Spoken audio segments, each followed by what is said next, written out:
ఈరోజు భారతదేశం అన్ని దేశాల కంటే రిలీజియస్ మైనారిటీస్ పైన ఒత్తిడి తీసుకొని రావటంలో, వారిని హింసించడంలో ప్రపంచంలో ర్యాంక్ నంబర్ 1 మనం. నంబర్ 1 ర్యాంక్ మనమే. మొన్నే వచ్చింది. రిలీజియస్ మైనారిటీస్ అంటే మనమే. మనలను హింసించటంలో భారతదేశం నంబర్ 1. పాకిస్తాన్ కాదు, ఆఫ్ఘనిస్తాన్ కాదు, సోమాలియా కాదు, ఎవరు కాదు, భారతదేశమే.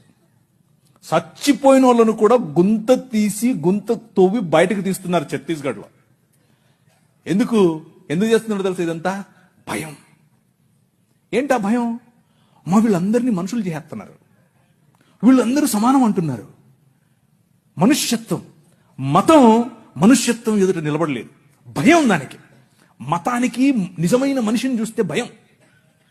నిజమైన మనుష్యులను తయారు చేసేటటువంటి దేవుని రాజ్యం, నిజమైన మనుష్యత్వాన్ని ఈ ప్రపంచంలో వెలుగుగా ప్రకాశింపచేయటానికి పిలువబడినటువంటి దేవుని రాజ్యం.